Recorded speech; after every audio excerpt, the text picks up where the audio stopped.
اللہ فرماتا ہے، سب کو چھوڑ کر اندھا اعتبار کر لو مجھ پر، یقین کرو میں اپنے وعدوں کا بڑا سچا ہوں۔ میں نے کہا، بابا جانی اگر میں زندگی کی جنگ ہار گئی تو سر پر ہاتھ رکھ کر کہنے لگے، میرا بیٹا، جن بیٹیوں کے تعلق اللہ سے مضبوط ہوتے ہیں وہ کبھی بھی زندگی کی کوئی جنگ نہیں ہار سکتی۔ وہ جو کہتے ہیں بیٹیوں سے بھی کوئی پوچھتا ہے تو سنو، بیٹی فاطمہ، علی کا رشتہ آیا ہے، ہاں کر دوں؟ اللہ تعالیٰ فرماتا ہے، تو میرا ہو کر تو دیکھ، سب کو تیرا نہ کر دوں تو کہنا۔ حضرت علی نے فرمایا، جب بھی تم چاہو کہ تمہاری دعا عرش تک پہنچے اور مستجاب ہو جائے تو پہلے اپنے والدین کے لیے دعا مانگو۔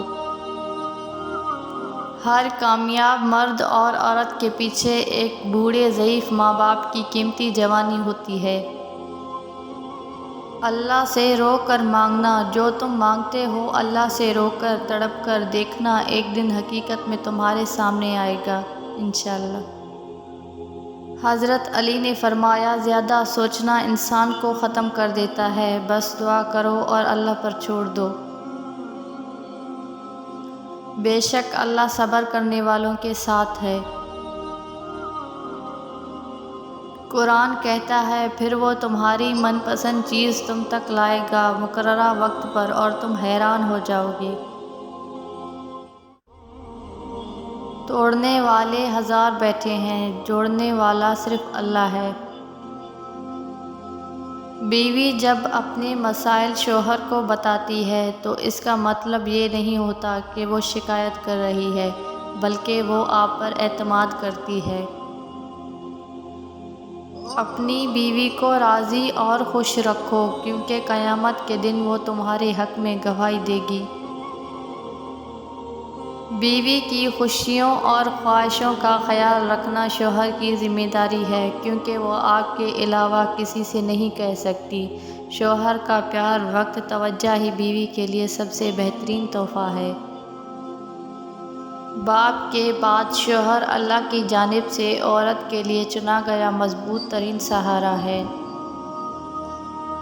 جب آپ آپس میں ایک دوسرے کے لیے دعا کرتے ہیں تو وہ پاک محبت ہوتی ہے۔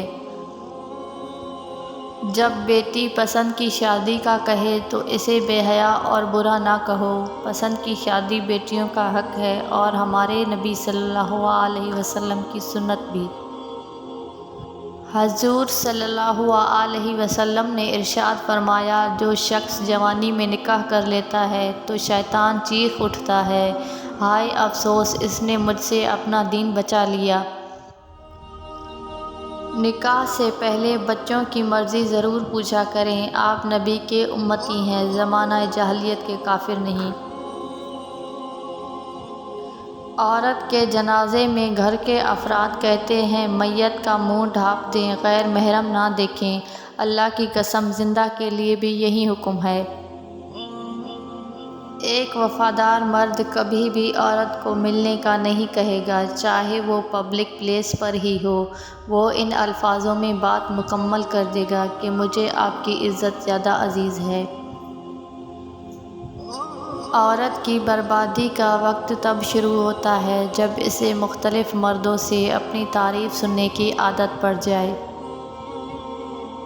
عورت اگر کسی مرد کو اپنا جسم مفت میں دے دے تو اسے محبت کہا جاتا ہے، اور اگر بدلے میں پیسے لے لے تو اسے فحاشی کہتے ہیں۔ حرام چیزیں کبھی سکون نہیں دے سکتی، ان میں سے ایک غیر محرم سے تعلق بھی ہے۔ اسلام ہمیں پسند کی شادی کی اجازت دیتا ہے، لیکن اسلام بھاگ کر اپنے والدین کی عزت کا جنازہ نکال کر شادی کرنے کی اجازت بالکل نہیں دیتا۔ قرآن پاک میں مرد اور عورت کی دوستی کا ذکر کہیں بھی نہیں ہے۔ اس کے متعلق اللہ پاک نے فرمایا ہے، اور جو تمہیں پسند ہو اس کے ساتھ نکاح کرو،